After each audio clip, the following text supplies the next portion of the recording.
그런즉 누구든지 그리스도 안에 있으면 새로운 피조물이라. 이전 것은 지나갔으니 보라 새 것이 되었도다.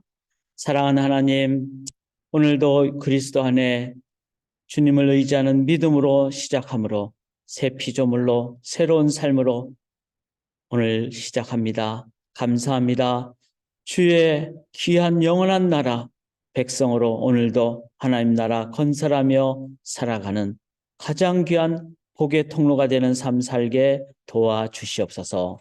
존귀와 영광 감사 올려드리오며 살아계신 예수 그리스도의 이름으로 간절히 기도드리옵나이다. 아멘. 우리 하나님 의지하며 찬양하겠습니다. 우리의 영안에 눈을 밝혀 주시옵소서. 우리 366장 찬양하겠습니다. 어두운 내 눈 밝히사 진리를 보게 하소서. 진리의 열쇠 내게 주사 참빛을 찾게 하소서. 깊으신 뜻을 알고자 엎드려 기다리오니 내 눈을 열어주소서. 성령이여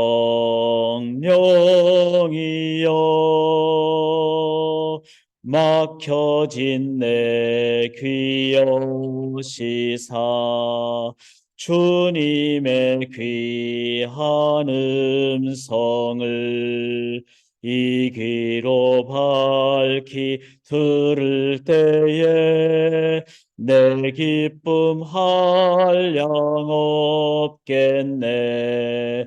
깊으신 뜻을 알고자 엎드려 기다리오니 내 귀를 열어 주소서. 성령이여 봉해진 내 입 여시사 복음을 널리 전하고 차가운 내 맘 녹여주사 사랑을 하게 하소서.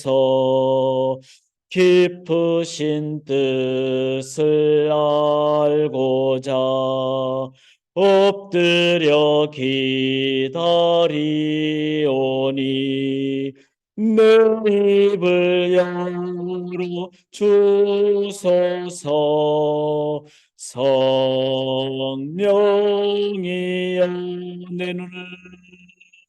내 눈을 뜨게 하소서. 성령이여 내 길을 주소서. 성령이여.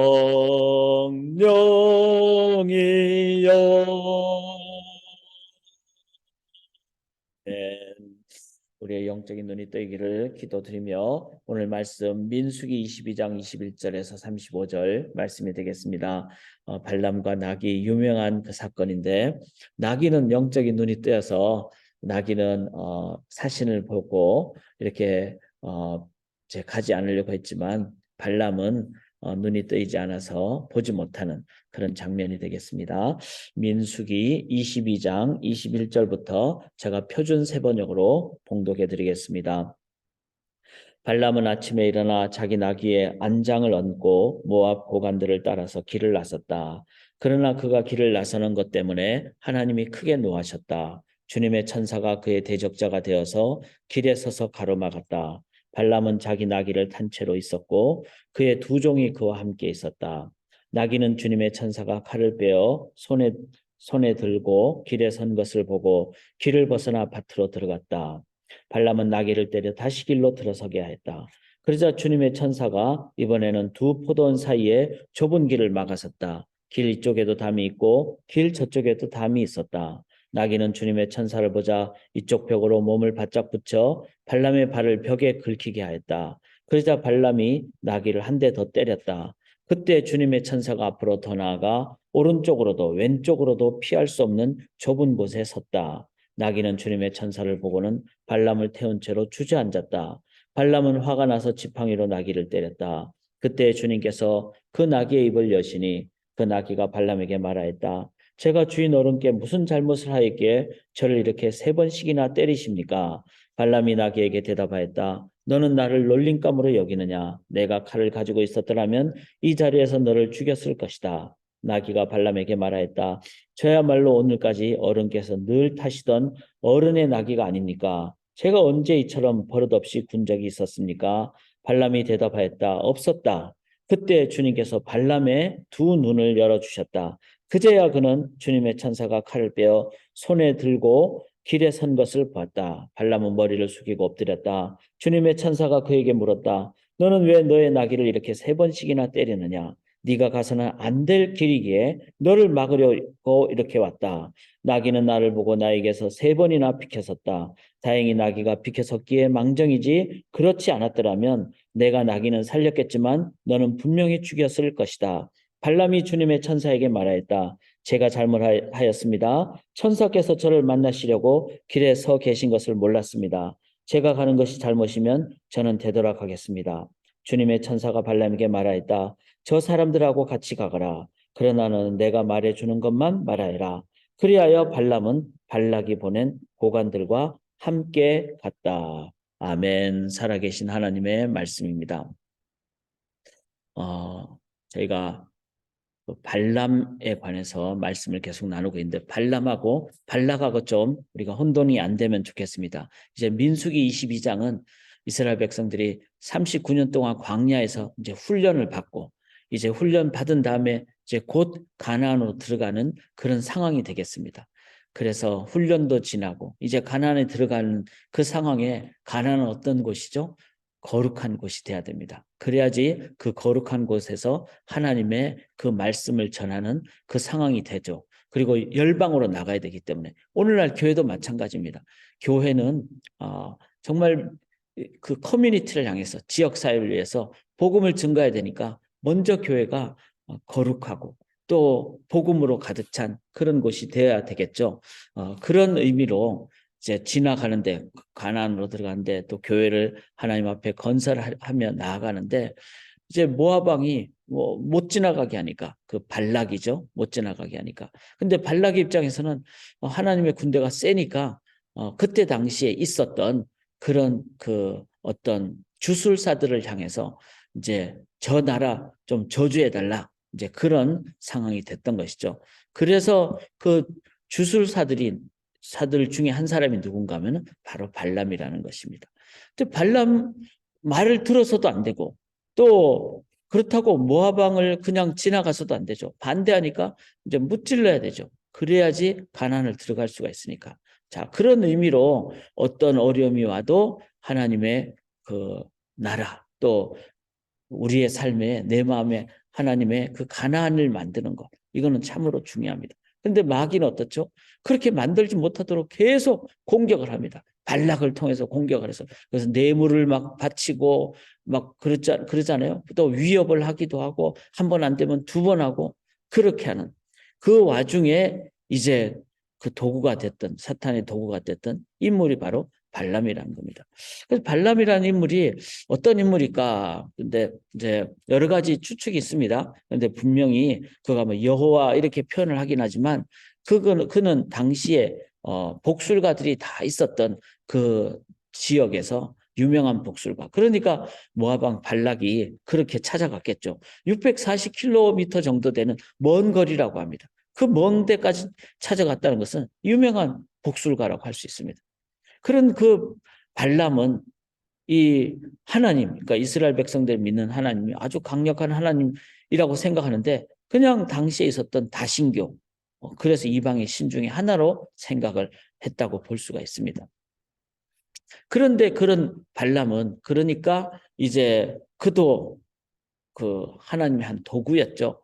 그도 이제 이러한 그 이스라엘이 거룩하게 된 가나안으로 들어가게 되는데 한 도구가 된 그런 입장이라고 보는데, 이런 일반적인 그 주술가, 복술가는 자기 이익을 위해서 살아가는 자들이죠. 그래서 발람의 이름 뜻은 탐닉하는 자, 즉 물질욕이 있는 사람, 백성을 파멸하는 자. 그러니까 다른 나라 막 저주를 퍼부으면은 이제 다른 나라 이제 진다 이렇게 생각을 하고, 그러니까 돈을 가진 왕은 이제 발람이라는 복술가를 사가지고 저 나라 저주해달라. 이런 백성을 파멸하는 자. 이건 뭐죠? 권력 욕심자라는 그런 입장임을 저희가 알 수가 있습니다.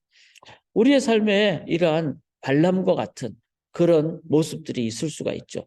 그래서 뭐 우리가 점집을 찾아간다든지, 아니면은 또 막 어떤 뭐 권력 있는 사람의 말을 뭐 더 따른다든지, 이렇게 교회 안에서까지 이런 부분이 들어올 수가 있다는 겁니다.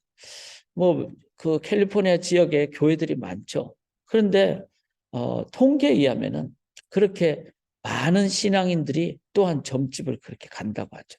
그렇다면 당시의 상황이나 이렇게 그 유명한 복술가 찾아가는 이런 상황이나 교회의 성도들이 오늘도 그렇게 점집을 찾아간다면은 뭐 그렇게 어, 교회의 어떤 순수한 모습 대신에 교회가 이렇게 혼합된 모습을 갖지 않는가. 자, 그런데 이런 상황을 보면서 그냥 하나님은 가만히 계실까? 이 모든 상황 위에, 모든 계략 위에 계시고 주관하신 하나님이시라는 겁니다. 이것이 바로 가나안으로 들어가면서 맞이하게 된 모압 왕 발락의 공격. 또 그 발락이 한 번이 아니라 두 번이나 이렇게 하고, 그런데 발람이란 자를 사용해서 발악하는 발락. 이런 모든 상황을 하나님은 다 무찔러야지 가나안에 들어가서 악의 공격도, 사탄의 공격도, 그리고 권력의 공격도, 유혹도 우리가 이겨내는 진정한 순수한 가나안이 될 수 있다는 겁니다. 이것을 생각할 때 하나님께서는 이런 과정 또한 훈련으로 이제 인도해 주시고, 그 위에 하나님이 계시다는 것을 가르쳐 주십니다. 하나님이 어떻게 주관하십니까? 여기 22절 보면은 그가 감으로, 이제 발람이 우리가 어저께도 나눴죠. 나 한번 기도해 보겠습니다. 뭐 기도할 게 없잖아요. 하나님의 나라를 그렇게 저주를 하는 것을 뭐 못하러 기도합니까? 그거는 그렇게 하면 안 됩니다. 그 순간에 거절해야죠. 그런데 발람은 두 번이나 그렇게 기도해 보겠다 이렇게 하고, 근데 그 다음날 아침에 어떻게 합니까? 그가 감으로 말미암아 하나님이 진노하시고 여호와의 사자가 그를 막으려고 길에 서리라. 자, 발람이 저주하러 가는 것은 하나님의 뜻에 맞지 않는 것이죠. 그러니까 하나님이 이 발람이 가는 그 길을 막으려고 여호와의 사자, 하나님의 천사를 보내서 길에 서서 이제 발람을 가지 못하게 죽이려고 하는 그런 상황이 된다는 것이죠. 자, 발람이라는 그런 복술가, 물질 욕심, 권력 욕심자를 하나님 어떻게 하십니까? 아무리 그가 돈을 많이 받고 뭐 유명하고 이렇게 뭐 그냥 신통방통하게 그렇게 여겨져도 하나님은 그 위에 계신 하나님. 그것을 우리가 기억을 해야 됩니다. 마귀가 술수를 쓸 수가 있죠. 그 마귀가 우리에게 뭐 환각 상태에 빠지게 한다든지, 마귀가 어떤 뭐 자연의 어떤 능력을 발휘한다든지 이럴 수 있죠. 근데 중요한 것은 마귀보다 하나님이 더 강하시다는 겁니다. 그리고 결국은 심판의 대상, 마귀 또한, 발람 또한 심판의 대상이 된다. 그러면 우리가 가져야 될 것은 뭐죠? 내가 하나님을 믿는 한 내 삶에 어떤 막 꿈자리가 뒤숭숭하다든지, 아니면 내 마음에 지금 좀 어려움이 있다든지, 내가 하나님을 믿는 한 그런 마음의 어려움, 외적인 어떤 상황의 어려움, 이것 다 하나님의 손안에 있다는 것을 기억해야 됩니다. 하나님이 결국은 훈련시키시고 결국은 그것을 우리를 인도하신다는 것을 기억을 해야 됩니다. 하나님은 하나님보다 더 강한 자가 없는 존재이기 때문에 하나님은 하나님을 거역하는 모든 자를, 마귀를 심판하신다. 그 발람을 심판하신다. 이걸 우리가 반드시 기억해야 됩니다. 이것이 복음을 깨달은 자가 갖는 평안함입니다. 담대함입니다. 제가 어제 수요 성경 공부 때 복음에 합당한 자가 갖는 삶의 여러 가지 그 요소들을 함께 나눴어요. 저도 어제 그것을 나누면서 한 번 더 이 복음이 주는 놀라운 능력을 깨달으니까 마음에 평안이 생기고 여유가 생기더라고요. 복음은요, 마음에 여유가 생기는 겁니다. 왜? 하나님이 거역하는 자들을 다 심판하시기 때문에 우리의 삶에 어떤 어려움이 와도 내가 하나님을 믿고 의지하는 한은 하나님께서는 우리로 하여금 영원한 죽음에 이르도록 하지 않으신다. 이걸 우리가 기억하고 평안으로 여유로 나아갈 줄 믿습니다. 28절 보시면은 또 하나님이 어떻게 주관하십니까? 이제 여호와께서 나귀 입을 여신이 발람에게 이르되 내가 당신에게 무엇을 하였기에 나를 이같이 3번을 때리느냐. 자, 하나님은 짐승의 입도 여시는 하나님. 그러니까 발람이 자꾸 깨닫지를 못하고 이러니까 이 사자를 보내서 막 막으려고 해도 자꾸 가려고 하니까 그러니까 이제 나귀가 막 주저앉고 막 나귀가 안 가려고 하고 나귀는 이제 보이는 거죠. 사자가 있고 이런 거를. 근데 계속 막 때리고 막 3번 때리고 이러니까 결국 하나님은 나귀의 입을 여셔서 이거 참 재밌죠. 동물의 입을 여셔서 하나님께서는 발람에게 말을 하게 하십니다. 깨닫도록 하십니다. 짐승의 입도 여시는 하나님. 이거는 뭐죠? 우리가 볼 때는 놀라운 일이고 기적 같은 일이죠. 하나님은 이렇게 종종 정 우리가 안 될 때는 이렇게 놀라운 기적 같은 일을 보여주셔서 우리로 하여금 깨닫기도 하신다. 뭐 꿈을 통해서라든지 환상을 통해서라든지 또 아니면 사람의 말을 통해서라든지 자연의 어떤 상황을 통해서라든지 하나님이 보여주시는 그 상황도 있다는 것을 우리가 기억을 해야 됩니다. 왜? 우리가 깨닫도록 하시기 위해서.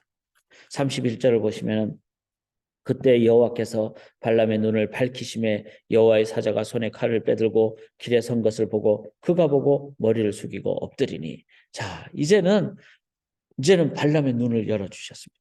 그래서 나귀를 통해서 깨닫기도 하시고 눈을 밝혀주셔서 사자의 존재를 보게 하시는 하나님. 영적인 눈을 뜨게 하시는 하나님. 말씀을 보면은 우리의 삶에 하나님이 주시는 그 복음의 기쁨, 그 복음은 진리를 알 때 진리가 우리를 자유케 하는 그 참 자유함, 참 기쁨 이것을 누리게 됩니다. 사랑하는 여러분, 하나님 살아계십니다. 그리고 하나님 말씀하시는 그 말씀을 우리가 인도함을 받을 때 우리의 영적인 눈이 뜨여지면 그동안 내 삶에 얽매였던 부분, 또 내 삶에 자유롭지 못했던 부분, 또 내 삶에 막 내가 스스로 걱정하거나 두려워했던 부분, 이 모든 것이 하나님의 인도하심이 있을 때 우리는 하나님의 그 손길을 보게 되고 그래서 담대하게 되고 기쁘게 되고 그리고 평안하게 되고 가장 빠른 기도 응답이 뭐죠? 평안의 응답입니다. 세상이 줄 수 없는 하나님의 평안의 응답. 그리고 as long as we are praying 저는 이 말이 너무나 중요하다는 것을 믿습니다. 우리가 영적인 눈이 다 뜨이실 수도 없고 또 뜨인다 할지라도 우리는 하나님보다 높아질 수가 없죠. 그래서 보는 것에 한계가 있습니다. 그래서 as long as we are praying 우리가 기도하는 한은 하나님의 손길이 함께 하시고 또 붙잡아 주시고 급할 때는 나귀에게 말을 통해서도 깨닫게 하시고 영적인 눈을 뜨게 하시고 그리고 공급하시고 자연도 우리에게 그 놀라운 능력으로 인도하시는 하나님. 기도하는 나는 하나님은 우리의 기도를 들으시고 인도하신다. 자, 35절 보시면요. 여호와의 사자가 발람에게 이르되 그 사람들과 함께 가라. 내가 네게 이르는 말만 말할지니라. 자, 이제는 하나님이 이제 발람을 사용하십니다. 이제 나귀를 통해서 말도 하게 하시고 듣게도 하시고 영적인 눈도 뜨게 하시고 이러니까 이제는 발락을 잡아야 되잖아요. 그러니까 발람을 이제는 사용을 하시는 거죠. 그래서 가라. 그 대신 내가 네게 이르는 말만 할지라. 그러니까 하나님의 도구로 사용하신다는 것이죠. 발람의 입을 통해서 발락에게 하나님의 그 말을 증거하도록 하시는 그 역사하시는 하나님. 하나님은 이 모든 상황 위에 계신다는 겁니다. 발락이 아무리 바라게도 발람이 아무리 머리를 굴려도 하나님은 그 위에 계십니다. 그래서 심판하시고 짐승의 입도 여시고 그 다음에 우리의 눈도 뜨게 하시고 뿐만 아니라 우리의 모든 상황을 통해서 역사하신 하나님. 그러면 우리가 가져야 되는 기본적인 자세는 뭘까요? As long as we are praying. 하나님께 기도하는 한. 이것을 이렇게 저는 결론을 맺습니다. 사랑하는 여러분, 하나님은 이 모든 것 위에 계시는 하나님이시라는 거죠. 그래서 하나님은 우리의 삶에 우리가 아무것도 없었을 때 무에서 유를 창조하신 하나님. 그러니까 모든 것 위에 계신 하나님이죠. 그 다음에 타락했을 때, 죄를 졌을 때 하나님은 그 누구도 풀지 못했던 그 구원을 죄의 문제를 해결하시는 구원을 하신 하나님. 그 다음에 이 세상이 지금 우리가 두 세상이잖아요. 이 세상도 있고 하나님의 나라도 있고. 그런데 이제 주님 다시 오실 때 이제 영원한 하나님 나라만 완성하시는 하나님. 창조와 구원과 완성. 이거는 누구도 못하는 거죠. AI도 못하는 겁니다. 요즘 AI 때문에 얼마나 사람들이 많이 참 당혹스럽습니까? 챗 GPT라고 그러죠. 이제 버전 4가 나오고 돈을 좀 내면 5가 나오는데 그거는 이제 자기들끼리 이제 막 뭘 만들어 가지고 더 빨라지고 더 놀라운 일을 하게 되고.